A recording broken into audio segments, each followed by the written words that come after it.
Starting with Daily Trust Saturday, as always, we have to start with our own paper.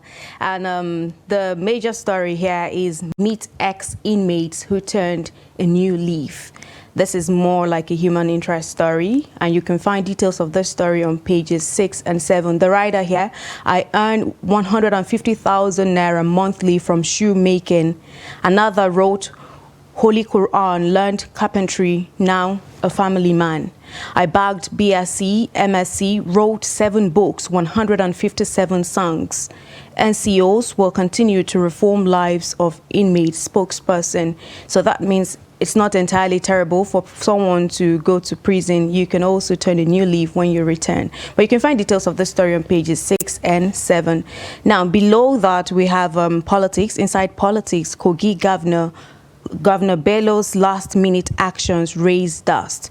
Yes, we can find details of that story on page 25 to find out what's happening inside of Kogi State. The lead here, Supreme Court affirms Nasarawa, Gombe, Delta, 3 other governors' elections, reserves verdict on Rivers, Sokoto, Taraba. Protest in Nasarawa as police arrest 38.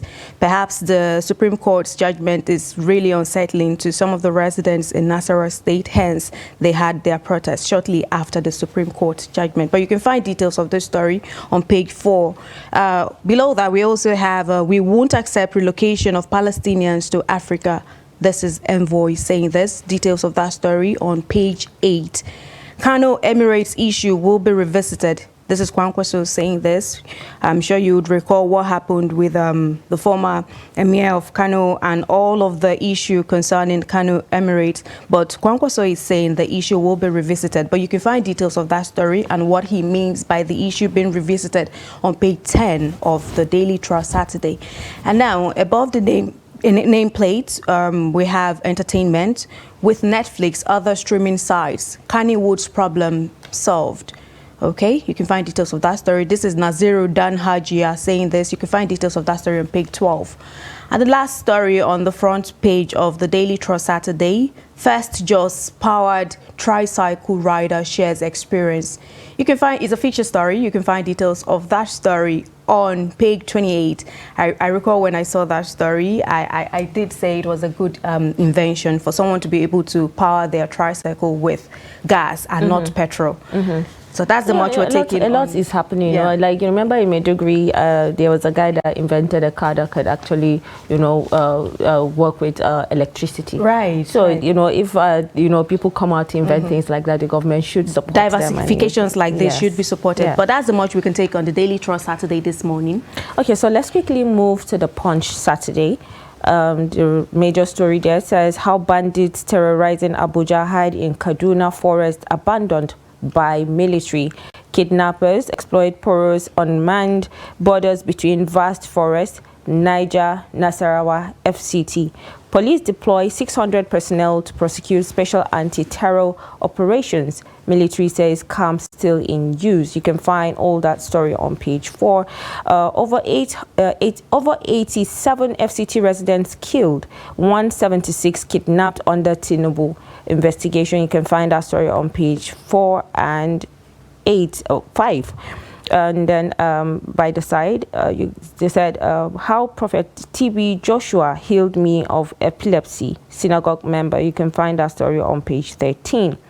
I worked as a cleaner while pregnant in 200 level. Futimina, first class graduate. You can find that story on page 15, I beg your pardon. And then Fola Shade, Sariyu, Liz Ajuro fight over husband.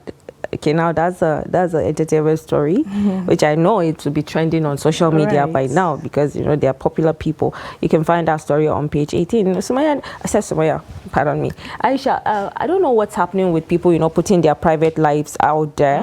That you know that people have to even chip in to say one or two things. No, you know, a lot like of people have gotten really comfortable with social media, that they don't mind putting out any kind of information at all on social media, which I don't think Well, people have the right to do whatever they want to do, but then I don't think it really, well, it will affect their mental health at the end of the day, because people will come out and say both negative and positive things about what they're putting. You know, every time you post something, you definitely find people saying good things, bad things, which will take a toll on your social, mental health. So that's the much we can take on the Punch this morning. So we'll move over now to the next paper this morning, which is The Nation. The major story there, we have Supreme Court dashes PDP's hopes in Ogun, Kaduna, Nasarawa. Well, and the writer there upholds elections of Abiodun, Sani, Sule, Yahya, Idris, Oborewori. Another writer there, PDP supporters protest court's verdict in Lafia. Respect court's decision, Sule tells Nasarawa people. Our victory impetus to do more. Our victory impetus to do more, says Abiodun. You can find details of all of these stories regarding the Supreme Court verdict in these states and how people are reacting to these verdicts on page 4 of The Nation Saturday. And below that, we have police arrest Abuja kidnapper. The writer there, military kills 3 terrorists, intensifies FCT patrols. Bandits invade army estate, kidnap 2. Well, earlier on the show, we did talk about how there is a rising spate of insecurity in Abuja, and now police has arrested an Abuja kidnapper. You can find details of this story on page 6. This only goes to show that the security are trying their best to ensure there is adequate and efficient safety within the nation's capital. And just above the nameplate, we have Emefiele pleads not guilty as corruption trial begins February 12. You can find details of this story on page 2. Emefiele is saying he's not guilty. However, details of that story on page 2. My husband's benefactor defiled me in presence of our children. That's quite a sad one. Housewife recounts ordeal, accuses police of detaining husband. Now the police is involved again, but you can find details of this particular story, how her husband's benefactor has defiled her right in the presence of her children. Well, that's a sad one. Very sad one. Something like that happens, in front of your children. You'll be wondering the trauma they might have to go through, and what you would have to deal with the children forever. Yes, so. Now the picture story there, you can see the First Lady of Kenya amongst other dignitaries there, and just beside the picture story, Ibadan explosion, more body parts recovered. Hotel manager dies of heart attack. Tales of lucky escape as victims recall ordeal. It's quite a sad one. Ibadan people are still recounting their losses, and they are still grieving. They are still going through all of the trauma that has to deal with the explosion that rocked parts of that particular town. But you can find details of this story on page 3 and 11 of The Nation newspaper. And another picture story there, you can see the Ogun State Governor, Dapo Abiodun, probably hailing his supporters. But you can find details of all of this story on The Nation Saturday. Okay, so let's take a look at The Guardian. The major story there, discordant tunes over Tinubu's plan to deploy forest guards to curb kidnappings. You can find that story on page 2. And then above the major story there, it says Wives Association standing tall, filling gender gaps. You can find that story on page 24 and 25. Women still suffer exclusion when it comes to access to land and other natural resources. You can find that story on page 13. And then the writer there says, sacked Plateau PDP lawmakers were exploring legal political solutions. Mufwang. You can find that story on page 3. Nka declares no pay, no service to recover over 47 billion debt by airlines. You can find that story on page 29. Fresh tension in Kano over plan to visit or revisit Sanusi's dethronement. You can find that story on page 3. Aisha, what do you think about this? The whole election and, revisiting and, saying Abba won and what have you. That actually didn't really cause tension. Like, I think this story is causing tension. What do you think about that? Well, I see the thing with election and also in Kano State, right? I think Kano is a bit too dicey for one to want to just put their mouth and talk about what's happening there. Whenever anything has to do with Kano and then say we're going to court or there's election, you know, tension is high.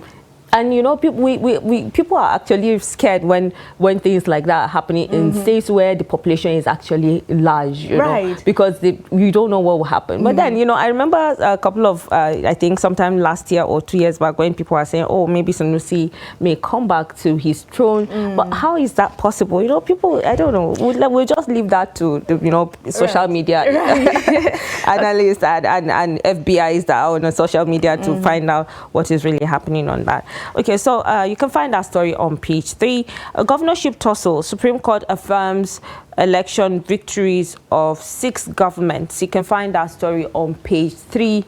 Arewa youths kick against plan to move CBN fan department to Lagos. You can find that story on page 3. Now that's a topic that yesterday, you know, we're kind of looking at that. They shouldn't move, you know, a CBN fan to Lagos. Aisha, you know, Nigerians will always have a say. I think, you know, the government should listen to its citizens when they are making, you know, suggestions about stuff like that, because well, the thing is, whenever they make decisions like this, they always say it's in the best interest of Nigerians. However, whatever the backlash would be, I don't think they really put all of that into consideration, because they tell you they must have looked at the pros and the cons of everything, and all in all, it's in the best interest of Nigerians. Although a lot of people are coming out to say, why do you have to move funds, headquarters to Lagos and even all CBN, that? yeah.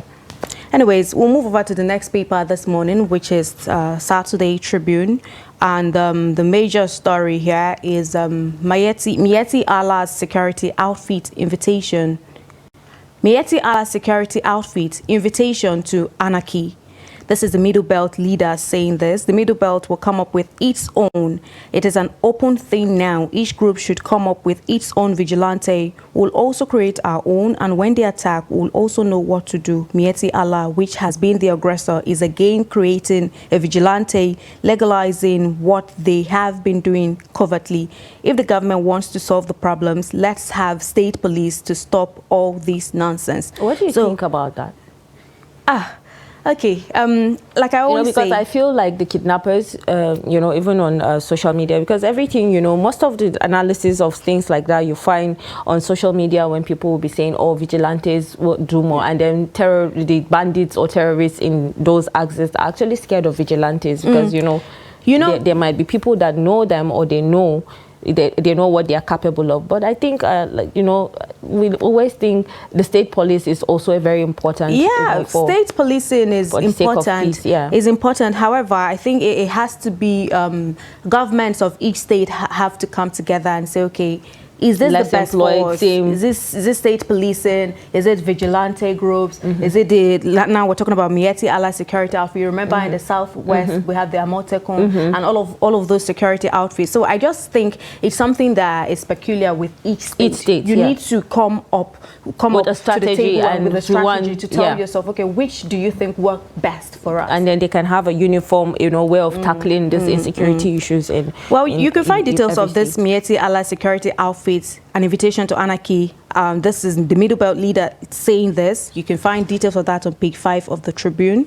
And below that, we have Supreme Court affirms election of Ogun, Gombe, Delta, Kaduna, Nasarawa, Kebbi governors. The rider there, protests in Nasarawa over judgment. You can find details of it on page 3 and page 13 of the Tribune. Dangote Refinery begins registration of product distributors. You can find details of that on page 20. Will come after you, Wike promises kidnappers. Well, that's a strong one there, and I'm super proud of our Abuja landlord saying he's going to come after kidnappers. So is that the name that they call him, Abuja landlord? He's our landlord. Oh my goodness, Nigerians will always find something to attach to someone, you know. So that's Wike saying that. You can find details of that on page 6, saying he's going to come after the kidnappers. I love the confidence, and I think think the kidnappers or bandits across the country, not just Abuja, you know, should be scared. They because, should. you know, They if should. one person starts, the other can actually adapt the same behavior. Now, crisis brews in PDP over national secretary post. Governor Makinde backs BOT chair against Anyao. You can find details of this story on page 6. This Fourth Republic has been a disaster. This is Senator Adeyeye saying this. Page 16 and 17 has details of that particular story. And above the nameplate on the Saturday Tribune, Fulani gunmen kill 2 soldiers, 2 villagers in Benue. You can find details of that story on page 20. There's still a lot going on in Benue State, but there's always going to be back and forth. It's either the farmer header, Fulani, and all that, Fulani men. But then details of this story on page 20 of Saturday Tribune. Ibadan blast. Bodija Estate commences identification of all residents. Oyo Obas, PFN, commiserate with Oyo Governor, victims, relations. Details of all of this on page 4 and 29 of the Saturday Tribune. Okay, so let's take a look at Saturday Vanguard. Supreme Court verdict. Court sends 38 protesters to prison in Nasarawa as jubilation spreads in Delta, Ogun. I survived 38 legal battles to be Governor. Obori, Abiodun Sule Yahaya Idris Sani also win. You can find that story on page 38. How woman 26 stabbed man to death over demand for intimacy. You can find that story on page 32. Dangote Refinery registers Moman, Ipman, Dapman for production distribution. You can find that story on page 6. Now, Aisha, Dangote, the refinery is about to kickstart, and you know a lot is going on. I feel a whole lot of out there. You know, I feel there's going to be a reduction when it comes to unemployment because a lot of people would have jobs. And This is the thing we've always been talking about. If we get our refineries to work, not just refineries, our industries, when we put our textile industries that are just abandoned. A couple of weeks ago, I was talking about these refineries and industries with, like, look at textile industry in Kaduna. Kaduna, that one is now moribund. It's just there. But I think someone was telling me when it was functional, it had about 40,000 people working. Yes, so it imagine is actually all of those true. people out of work. You know, the industry, the textile industry has gone into comatose. So but then Dangote Refinery is here now. It is, but that's what we are saying. We know, you know, it's going to reduce the the unemployment rates because even his other companies, people are actually working. A lot of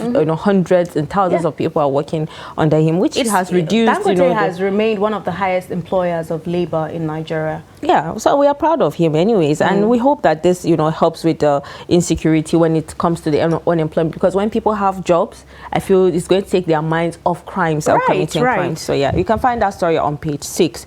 And then the major story there says how Tinubu can end insecurity in 6 months by a retired general. Regrets that no president has been decisive with military and consequences of their failure since 1999. Want a definitive order to security chiefs. Says a current strategy weak, already known to terrorist bandits. Our country is sinking. Nigerians, we must begin to protect ourselves. You know, we rightly said that earlier that as individuals, it's our right to protect ourselves. From some crimes happening to us, because you don't predict these things happening. It just happens. And you can see that a retired general is saying, I feel what he's saying is kind of true, that the strategy, bandits are aware of the strategy. The government is always trying to put out there. There has to be more intelligence. I think these bandits have been very innovative. These kidnappers have been very, very innovative. They have come to know, okay, these are the strategies that the police, the security people are always using. And it's the same thing, over and over. It now looks like they are one step ahead of security agents. Operatives. So. Yes, and then, I think, like I always say, I feel, even with what is going on social media, a lot of people saying, if you want to carry out a plan, don't put it out there, because you know there will be informants, they are watching, they are listening, you know, so they know what you are planning to do. So I think maybe hiding some of the techniques that you want to put out there to tackle these things shouldn't be put out there anymore, so that they can just, you know, carry it out quietly, and then we'll see what happens afterwards. So you can find that story on page 10. And then our victory and impetus to do more, Abiodun, you can find that story on page 34. And then Tokimakio, I don't know what she's saying, but you can check her out on page 6 or 36 of the Vanguard newspaper this morning. And that's it for our newspaper review, or should I say the much we can take.